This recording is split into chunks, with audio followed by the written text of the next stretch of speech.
అత్తమ్మా, ఎంత బాగున్నారు అత్తమ్మా ఈరోజు మీరు. ఎందుకు ఎవరైనా వస్తున్నారా ఇలా తయారయ్యారు? అదా శకుంతల, ఇప్పుడే ఏం చూసావులే, ముందుంది ముసళ్ళ పండగ నీకు. వామ్మో, ఎవరు వస్తున్నారో ఏంటో భయమేస్తుంది. అది సర్లే కానీ శకుంతల, నీకు తెలుసా ఈ మధ్య మనకి సబ్స్క్రైబర్లు పెరగట్లేదు కదా.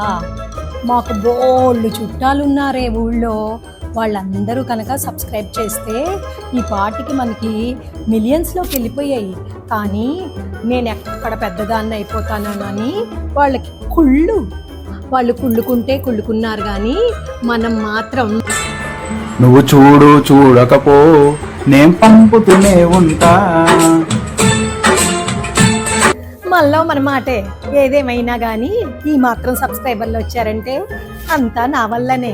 నీకేం తెలుసు, మొన్న మా ఫ్రెండ్ వాళ్ళు పెళ్ళికి వెళ్ళాను కదా, అక్కడికి వెళ్ళగానే అందరూ నా దగ్గరికి వచ్చి అను అత్తగారిలాగా ఎంత బాగున్నావో నువ్వు అని, నా ఫ్యాన్ ఫాలోయింగ్ ఎంత పెరిగిందో తెలుసా. అత్తమ్మ, మీరు అనుకుంటున్నారు కానీ నేను ఎప్పుడైనా బయటికి వెళ్ళినప్పుడు అందరూ శకుంతల శకుంతల అని పిలుస్తున్నారు.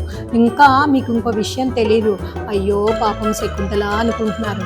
నేను ఆ క్యారెక్టర్లో అంత బాగా చేశాను కాబట్టే మనకు అన్ని లైక్లు వచ్చినాయి అత్తమ్మ, మీరు ఒప్పుకోవాల్సింది. ఈ వయసులో కూడా నేను ఇంత అందంగా ఉన్నాను కాబట్టి నన్ను ఫాలో అయ్యే వాళ్ళు చాలా ఎక్కువే, అందుకే వాళ్ళందరూ షేర్ చేస్తూ ఉంటారు. అత్తమ్మ, ఆ షేర్స్ మీ వల్ల కాదు అత్తమ్మ, just because of my style అత్తమ్మ. ఇంకా మీకు ఇంకోటి తెలుసా, నాకు ఎన్ని కామెంట్స్ వస్తున్నాయో నా డ్రెస్సులు బాగున్నాయి. रुको जरा सबर करो. In France, there is crocodile festival. అమ్మా, నేను వచ్చేసా, సర్ప్రైజ్. చాన్నాళ్ళకి వచ్చావే కావ్య, బాగున్నావా? పెద్ద చేశారులే ఇద్దరు డిస్కషన్. ఇదంతా మీ ఇద్దరు వల్ల అనుకుంటున్నారా? ఏం కాదు, ఆడియన్స్ వల్ల.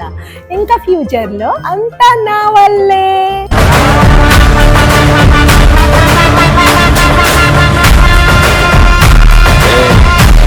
మీకు నచ్చితే లైక్ చేయండి, షేర్ చేయండి, సబ్స్క్రైబ్ చేయండి.